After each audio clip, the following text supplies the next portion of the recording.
다들 안녕하세요. 프로토 91회차 토신 정보방 환급 인증합니다. 당첨금은 세후 금액인 거 알고 계시죠? 다들 아시겠지만 한 경기 취소되어 당첨금이 반토막 났지만 그래도 당첨 모두 축하드리며 오늘 경기도 분석 시작해보겠습니다.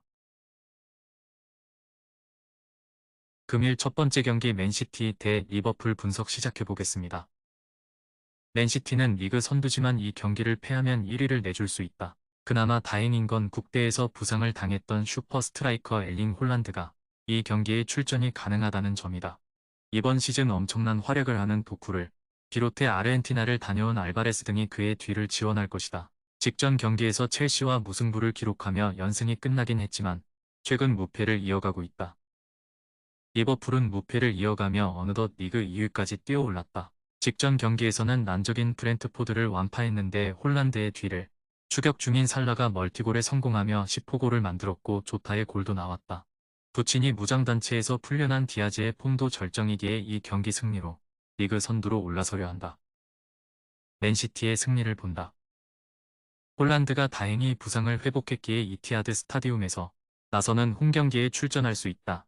반 다이크와 마팁, 아놀드 등이 수비진에 나설 리버풀 상대로도 충분히 기회를 노릴 수 있다. 로드리와 코바치치의 중원 장악도 있을 맨시티가 승리하고 선두를 유지할 것이다. 금일 두 번째 경기 라요 바에카노 대 바르셀로나 분석 시작해보겠습니다. 라요는 최근 3경기에서 승리를 따내지 못하며 중위권에서 벗어나지 못했다. 직전 지로나 전에서는 가르시아의 골이 나오며 경기를 잘 풀어갔지만 승점을 따내는데 실패했다. 그래도 선두권 팀을 제외하면 리그에서 공수 밸런스가 가장 좋은 팀이다. 센터백 르젠이 버티는 수비 라인도 안정적이고 트레오와 팔라조는 언제든 골을 넣을 수 있다. 바르샤는 A매치 기간에 대형 악재가 터졌다. 스페인과 바르샤의 미래로 불리우는 가비가 큰 부상을 당하며 시즌아웃이 유력해졌다. 페드리와 균도안, 로페즈 등 공백을 메울 선수가 있긴 하지만 가비의 공백이 느껴질 수 있다. 그래도 야말이 주전으로 자리 잡았고 레반도프스키와 펠릭스, 하피냐 등이 건강하게 나서는 최전방은 힘이 좋다. 바르샤의 승리를 본다. 라요가 안정적인 공수 밸런스를 보여주는 팀이지만 바르샤 상대로는 고전이 예상된다. 특히 원정팀은 가비의 이탈 공백을 메워줄 카드가 충분하다. 트레오와 팔라존을 앞세워 공격에 나설 홈팀 상대로 귄도안과 로메우가 막아낼 수 있고 레반도프스키의 안정적인 마무리가 있을 바르샤가 승리하고 1위 경쟁을 이어갈 것이다. 금일 세 번째 경기 살레르니타나 대 나치오 분석 시작해보겠습니다. 살레르니는 개막 이후 12라운드까지 1승도 챙기지 못했다. 휴식기 전 마지막 경기에서 사소울로 상대로 승점을 따내긴 했지만 기대 이하의 시즌을 보내고 있다. 이번 시즌 안정적인 잔류를 위해 디아와 칸드레바 등을 지켰고 영입도 확실하게 했는데 결과로 나타나지 않고 있다. 그래도 최근 파시오와 다닐리우크를 중심으로 한 수비 라인은 나름 안정감을 보이고 있다. 나치오는 휴식기 전 두 경기에서 무득점에 그치며 승점 1점 추가에 그쳤다. 임모빌레와 안데르송 등 지난 시즌 팀을 2위로 이끌었던 공격수들이 부진했다. 돈을 쫓아 사우디로 떠난 밀린코비치 사비치의 이탈로 인해 중원 지원을 받지 못한 점도 있지만 임모빌레의 컨디션이 올라오지 않았다. 그래도 페드로와 카마다, 로벨라 등이 공격적으로 경기에 임하고 있다. 접전을 본다. 물론 전력상으로는 나치오가 나은 것이 사실이다. 그러나 살레르니타나는 쿨리발리와 메지오레 등 수비 라인을 지켜낼 안정적인 중원 조합이 있다. 귀행두지와 로벨라의 중원 공세를 앞세울 상대를 막아내며 쉽게 리드를 내주지 않을 것이다. 금일 네 번째 경기 도르트문트 대 메넨글라트바흐 분석 시작해보겠습니다.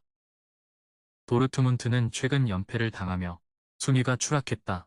미넨과의 데어클라시커 완패를 비롯해 기라시가 부상으로 빠져있는 슈투트에도 패했다.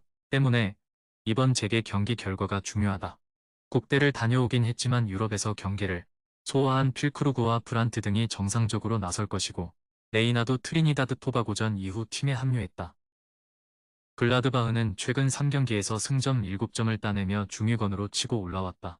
인테르로 이적해 전성기를 보내고 있는 장신 스트라이커 튀랑의 이적으로 초반 출발이 좋지 못했는데 분위기를 끌어올렸다. 오노라와 크방카라 등 이번 시즌 합류한 공격수들이 잘해주기에 플레도 살아나는 모습이다. 도르트문트의 승리를 본다. 글라드바흐는 바이글과 코네 등이 중원에서 경기력을 끌어올리며 최근 좋은 경기를 했다. 그러나 원정에서 독이 바짝 오른 도르트문트를 상대하는 건 쉬운 일이 아니다. 은메차와 사비처가 중원에서 상대 공세를 막아낼 것이고 필크루그가 절정의 골감각을 이어갈 도르트문트가 승리할 것이다. 금일 5번째 경기 유니온 베를린 대 아우크스부르크 분석 시작해보겠습니다. 우니온은 연패를 끊어내지 못하고 리그 최하위로 추락했다. 이번 시즌 챔스를 병행하고 있는 분데스리가의 강팀이지만 좀처럼 반등하지 못하고 있다.